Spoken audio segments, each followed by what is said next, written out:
Well, we hope you all enjoyed your meals. We'll get the program going again. We have some of the busiest people in the world in the room, so we want to be a good steward of your time.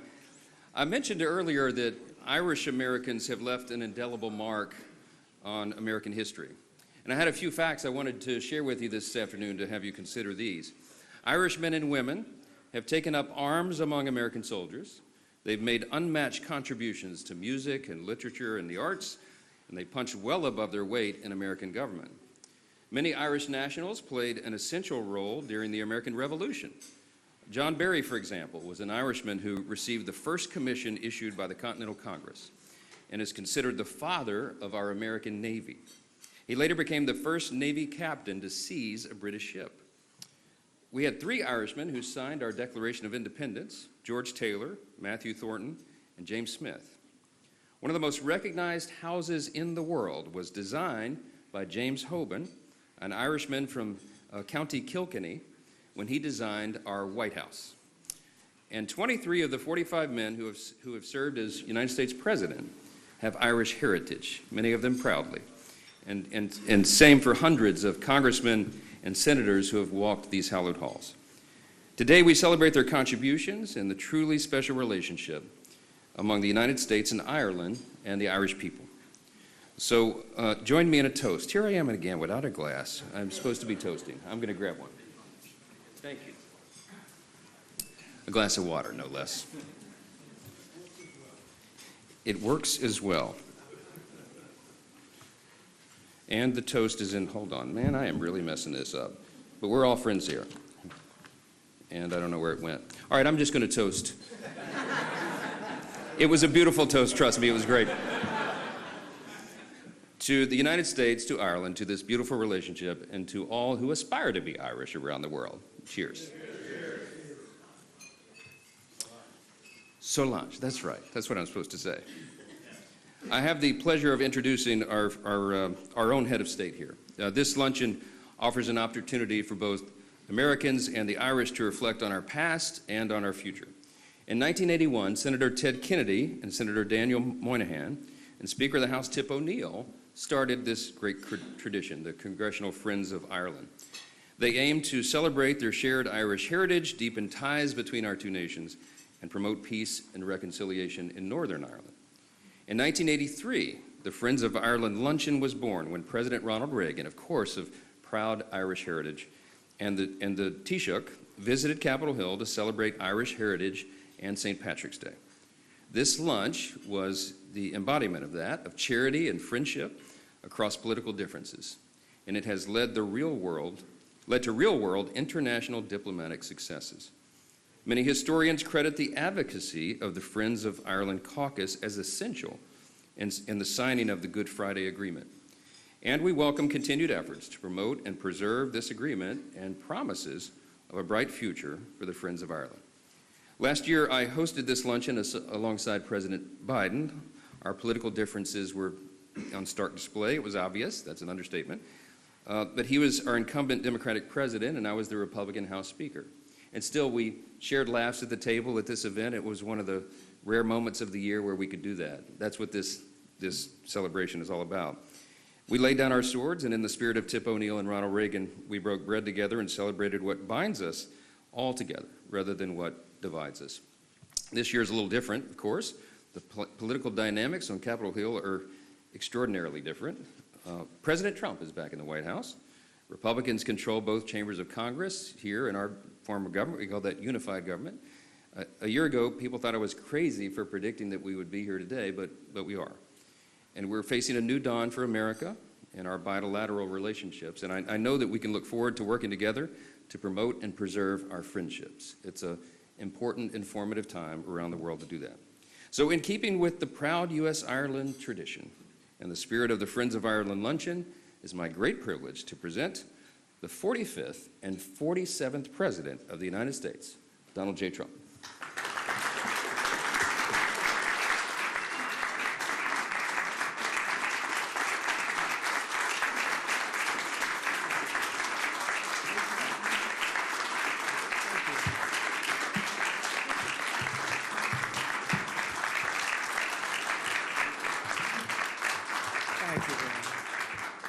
Thank you very much, everybody. It's a great honor.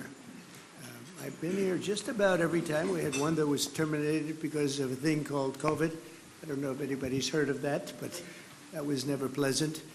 And we would have been together twice, but we had COVID interrupted twice, and I appreciate seeing you again, however. And you've done a fantastic job. We very much appreciate you being here. And I also want to thank my new friends from Northern Ireland for being here, who I just met. Thank you very much. Great honor. Great honor. And I must say they spoke very well of you. So that's good. That's good. And great to be with you. And thank you to Speaker Johnson, and thank you to all of the members of Congress who are here, quite a few, most of which are Irish, most of whom are Irish. And we welcome Taoiseach, and I love the name because Micheál, but it's Michael. I said, how many people call you Michael? It's exactly Michael. I said, he said, about 50%. I said, do you get upset when they do? He said, no, but I'm going to call you Micheál because that's the way it is. Martin, who has really been terrific. I've been with him quite a bit. I've spoken to him quite a bit, and we're going to have no problems. And his wife, Mary, we welcome you to America. Fantastic people. And it's really a wonderful annual tradition being here. We're also grateful to be joined by Irish Ambassador to the United States, Geraldine Byrne-Nason. Where's Geraldine? Hi, Geraldine. Thank you very much. And the entire Irish delegation. And I know we're a little bit, everybody's a little bit late today, but that's okay because we're celebrating the Irish, and I think it's okay we're a little bit late. I also want to congratulate a friend of mine, Ed Walsh. He's a great golfer. He's a championship golfer, actually. Not quite as good as Rory, but that's okay. But he's right up there. He's won many club championships, and he's one of the best golfers you'll ever see. And congratulations, boy, you're going to have fun over there. He's going to be the ambassador to Ireland. So congratulations, Ed. Well, maybe it is thanks to me, but you're going to have a good time. You're going to represent us well. He can do most of his business on the golf course, too. That's a nice way. He's got the best job of anybody.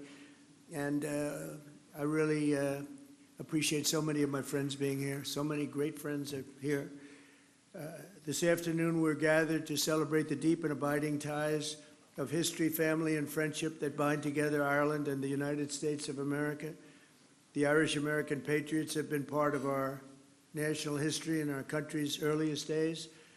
Amazing history they have with our country. Irish-Americans fought heroically in our war for independence, served with honor in the crucible of the Civil War, and won fame and valor among Theodore Roosevelt's famous Rough Riders. They were Rough Riders.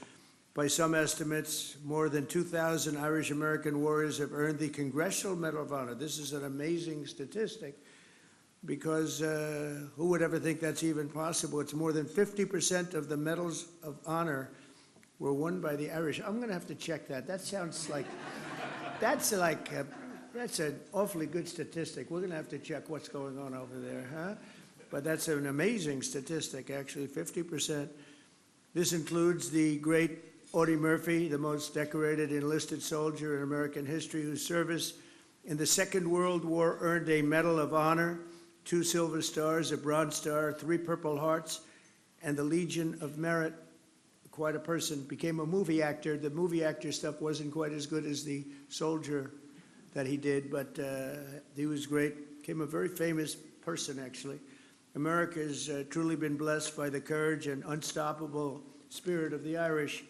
Over the generations, Americans of Irish ancestry have helped build our railroads and raise our cities and man our factories, enrich our culture with art and music and literature. We see that all over. And protect our communities by joining the proud tradition of Irish-American police officers and firefighters. And few have done more for the Stars and Stripes than the sons and daughters of the Emerald Isle. And I can tell you, I know your father was a great boxer, and they have a lot of good fighters. I know so many Irish fighters, they like to fight, and they're damn good at it too. But your father, his father was a great fighter, actually, so that means genetically I'm not going to mess around with you. You understand? I'm a believer in that. But as you know, on Monday, millions of Americans will celebrate St. Patrick's Day. We love St. Patrick's Day, maybe especially in New York. Hundreds of thousands of citizens decked in Irish green will parade through the streets of Chicago, Boston, Philadelphia, and of course New York, a sight that I've witnessed many, many times. In Manhattan, the people will stream up Fifth Avenue and march past the magnificent, I see it so much, and I love it, especially when you're looking down upon St. Patrick's Cathedral, because it's, to me, one of the most beautiful cathedrals in the world. And it's a monument not only to God, but also to the patron saint of Ireland, patron saint. It's really an extraordinary testament to the connection between our two countries that after more than 1,500 years, the shining legacy of St. Patrick still rouses city blocks half the world away. Think of that, and fills our people with incredible love and pride. We have a lot of pride in that cathedral. That cathedral is something, to me, so beautiful. I think maybe my favorite, they have larger, you know. It's very large, but they have larger, but I think it's truly one of the most beautiful. The Irish spirit is truly alive and thriving in America, and as we see today, the friendship between our nations is strong, and it's really unbreakable, and that includes all of you, you know. It's all of you. We love you all.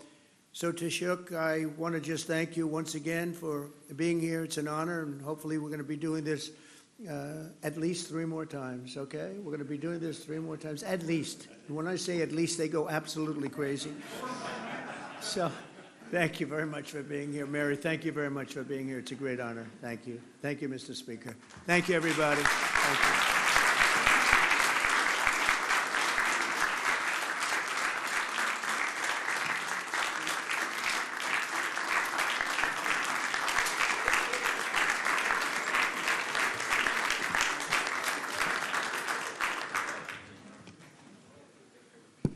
Thank you, Mr. President. Our next guest is not a stranger to this event. However, this is actually the first time we have the privilege of welcoming the Taoiseach Micheál Martin. I said that right. We were talking about that. So I'm Michael too, but that's how we say it very plainly and boringly in the U.S. And it's the same name over there. It's Micheál. I like it a lot better. But we're welcoming him to the Friends of Ireland luncheon in person as the new Taoiseach. And this is interesting because in 2021, it was mentioned earlier, this luncheon was virtual due to the ongoing COVID pandemic. And in 2022, the Taoiseach was in town and slated to attend, but he had a positive COVID diagnosis himself, and it forced him to deliver remarks virtually once again. So now, finally, we welcome him in person to this great event, and we're so excited to have you in the Capitol, my friend. I'll welcome you to the podium now, the Taoiseach Micheál Martin.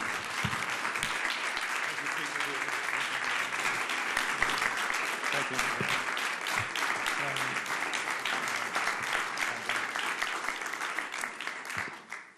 Mr. President, Mr. Speaker, Chairman Kelly and Neil, Senators, Representatives, ladies and gentlemen, I want to thank you all for welcoming me and Mary to Washington, D.C. to celebrate St. Patrick's Day.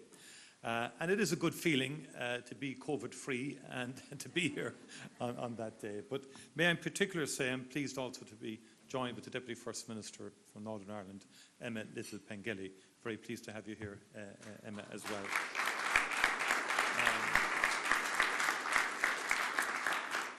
This is a cherished opportunity to break bread with our most steadfast friends.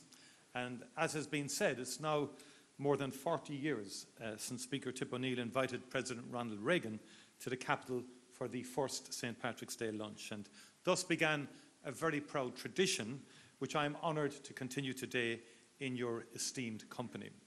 President Trump, thank you for joining us today to mark our National Day. You are a great friend of Ireland. And by the way, all those statistics that you quoted are absolutely verifiably true. Okay. I also know, President, that there's one small corner in the west of Ireland, a beautiful and remote part called Doonbeg in County Clare, which holds a very special place in your heart. And we hope to welcome you back to our small island and indeed to these particular greens very soon. Speaker Johnson, once again, you have graciously gathered our dear friends in this august house to mark St. Patrick's Day. You too are a true friend of our nation. We thank you for your hospitality in what is a very busy week for you. For centuries now, America has been a place of welcome and opportunity for Irish people. Our nation's green has been threaded through the rich tapestry of the United States by almost 32 million Irish Americans. Their forebears left a very different Ireland to the one we know today. Many were fleeing the grinding poverty and terrible hunger which blighted Ireland in centuries past.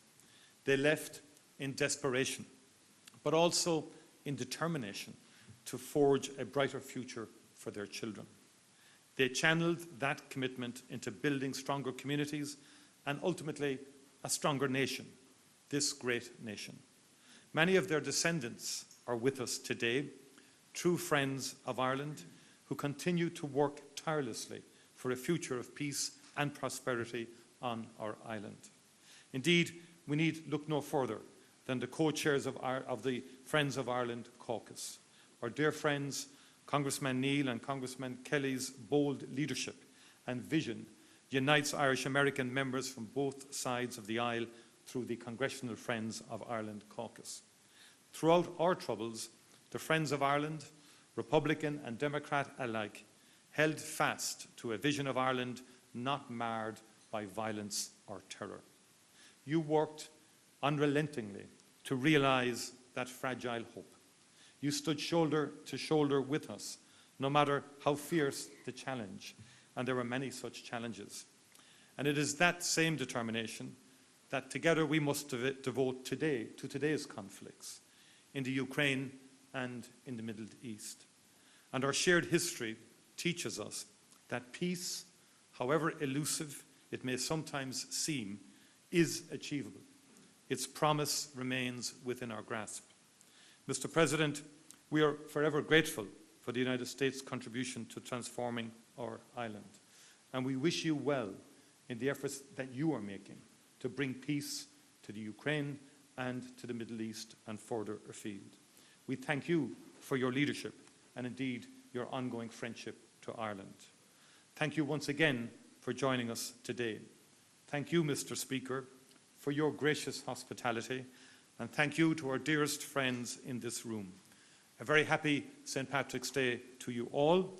As we might say in Gaelic, go raibh míle maithagah agus banachtaí na éile pádraig oraibh go léir. Go raibh míle maithagah. Thank you very much indeed.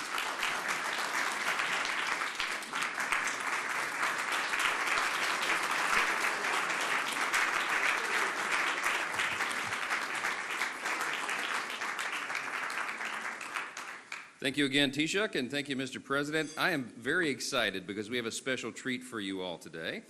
Joining us to provide entertainment is the famous Riverdance Irish dance troupe. They're here.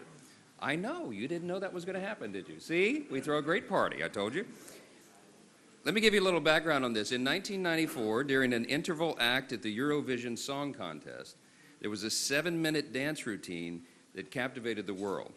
From that stage in Dublin, Riverdance was born.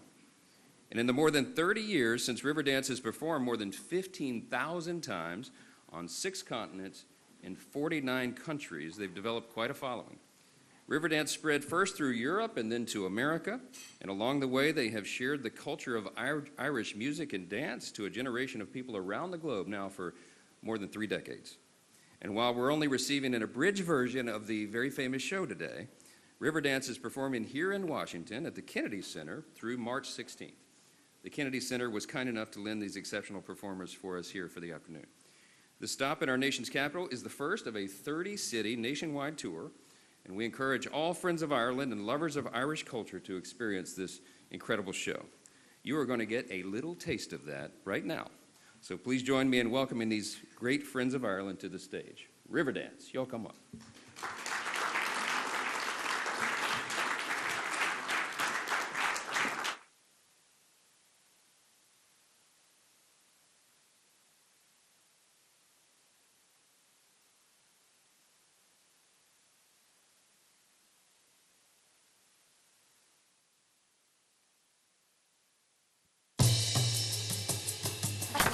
Tears are gone on her, 1,000 tears are gone on her, and she was stuck on dancing, and she was stuck on dancing, and her muddied name was Mississippi, Mississippi, on Olivia, Mississippi, Mississippi, on Olivia, River Sippy, River Sippy, on Olivia, River Lippy, on Olivia.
Thunder and lightning batter the rocks. The winds howl and great storms break on the forest, scatter the herds like grain. Fire leaps from dark to dark, fear and anger leap to meet it. We will not go down. We will not be beaten down like grain.